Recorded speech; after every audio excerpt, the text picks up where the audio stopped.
juga mengamati terkait IoT Indonesia yang semakin menarik saat ini. Apakah Anda juga melihat hal yang sama bahwa memang IoT Artificial Intelligence semakin diadopsi oleh masyarakat kita, Pak Teguh?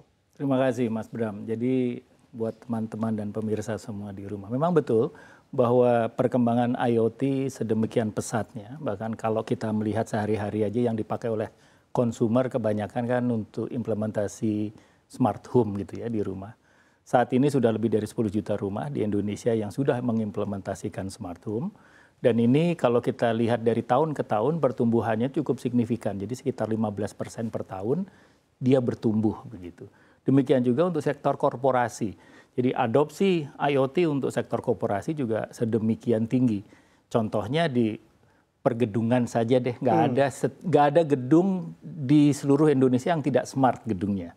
Paling tidak kan ada CCTV-nya gitu ya, kemudian ada entry gate-nya dan lain sebagainya, sampai ke manajemen untuk penggunaan ruangan dan pengaturan energi di dalamnya. Itu gedung.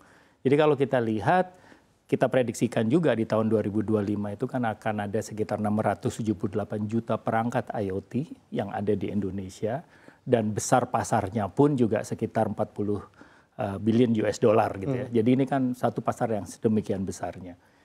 Tentunya kalau kita melihat di tahun 2025 tersebut, kita kalau dilihat secara global Indonesia ini masih kecil nih dibandingin global gitu ya.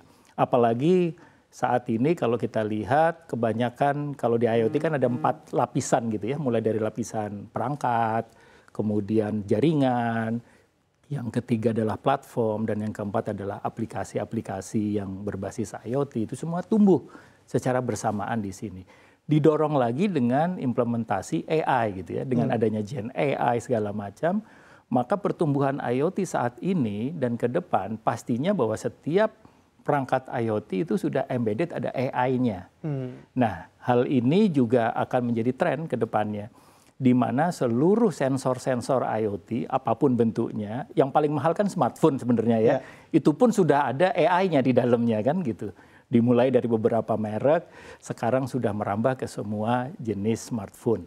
Nah, hal ini yang juga akan mendorong secara global, dan di Indonesia juga tentunya akan mengikuti gitu ya dengan adanya tren seperti itu. Akan diadopsi oleh masyarakat. Nah, dengan adopsi itu yang kita perlu siapkan apa sih gitu ya. Kalau dari ekosistem, tentunya kita harus menyiapkan juga, jangan lupa gitu, orang juga harus siap untuk menggunakan, memakai. Jadi harus punya know-how-nya.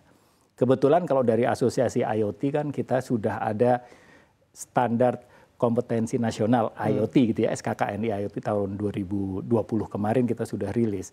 Kemudian di kita juga selain itu kita juga mengadakan pelatihan, asesmen, sampai dengan sertifikasi bersama dengan LSP, lembaga terkait, dan institusi pendidikan yang ada di tanah air. Apakah itu cukup? Belum gitu ya.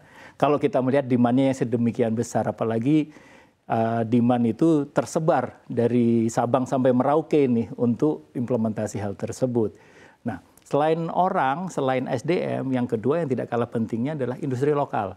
Kita harus ciptakan industri lokal yang bisa memberikan dan bisa juga mensupport untuk perkembangan hal tersebut. Tidak hanya perkembangan teknologi, tapi juga perkembangan adopsi dari teknologi tersebut di tanah air. Oke, baik. Pak Teguh, Anda katakan di awal tadi adopsi Artificial Intelligence, IoT di Indonesia masih kalah apabila dibandingkan dengan secara global begitu ya. Tapi kalau kita lihat inovasi teknologi ini memang banyak mengacu pada kondisi global. Apakah memang dengan tentunya walaupun tingkat demand-nya meningkat, ini apakah adopsi teknologi kita akan bisa tetap mengikuti secara global? Walaupun Anda katakan memang secara adopsi teknologi masih terbilang rendah di tanah air kita, Pak Teguh. Jadi kalau kita lihat benchmark-nya ya. Contohnya benchmark untuk ekosistem artificial intelligence saja di seluruh dunia. Itu jumlahnya kan puluhan ribu. Di Indonesia nih kalau terbilang numbers itu masih 100 gitu ya. Kira-kira masih ratusan. Dan ini kalau ditanya cukup, nggak cukup Mas. Ini ada layer vertikal, ada industri sektoral nih. Itu juga belum bertumbuh secara pesat. Artinya bahwa seluruh sektor ini harusnya juga sudah bisa tumbuh kan gitu ya. Kenapa kita tumbuh kurang cepat nih? Ada beberapa hal. Yang pertama yang paling mendasar adalah infrastruktur. Ketersediaan infrastruktur untuk ini gitu ya. Nah, kalau kita di IoT kan sudah ada frekuensi khusus nih. Ada keputusan menteri juga khusus yang bisa mengatakan bahwa frekuensi 920, 923 bisa dipakai untuk IoT unlicensed. 433 bisa dipakai, 2,4 GHz bisa dipakai gitu ya. Tapi itu kan yang berbasis non seluler. Yang berbasis seluler bisa pakai 4G, bisa pakai 5G gitu. Nah, terkait 5G belum ada 5G kan gitu ya. Artinya belum menyeluruh juga. Jadi ini jadi satu kendala gimana kita bisa melebarkan untuk hal ini. Yang kedua itu di mobile ya. Yang kedua fix. Infrastruktur fix juga kalau kita lihat penetrasi fix broadband di Indonesia kan baru 15% dari seluruh rumah di Indonesia. Artinya juga gapnya masih tinggi banget nih.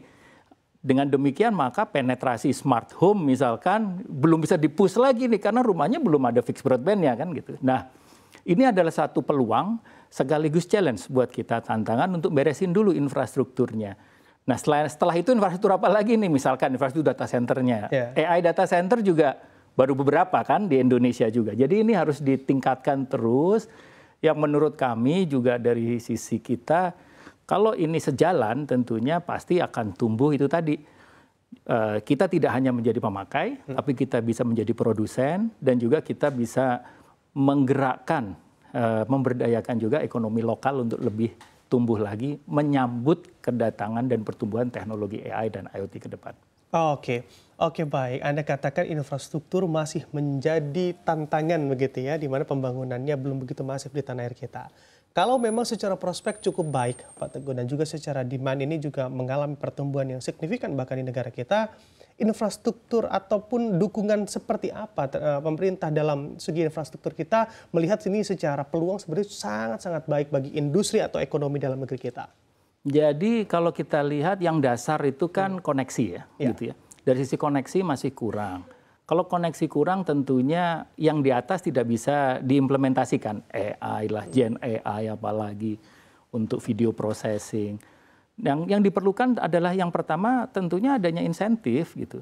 Kalau teman-teman operator sekarang dari sisi teman-teman ATSI misalkan kan selalu ngeluh nih regulatory cost tinggi banget gitu. Padahal benchmark di luar 5-7%, kita sudah di atas 12-14% malah regulatory cost. Itu nomor satu, jadi itu bisa diturunkan. Dengan demikian maka teman-teman dari operator punya kemampuan lagi nih untuk membuat jaringan tambahan, untuk invest lagi lebih luas lagi gitu misalkan. Nah, hal tersebut adalah satu bukti nyata gitu ya. Dan kalau bukan tidak mungkin bahwa pemerintah juga bisa invest di sana gitu ya. Itu yang kedua. Kemudian yang ketiga tentunya ini keterkaitan pemerintah lokal, pemerintah daerah ini harus kompak nih, gitu ya. Secara kebijakan. Secara kebijakan gitu, supaya nggak ada lagi teman-teman yang gelar fiber optik misalkan di sana di sini, ini punya kebijakan yang beda-beda.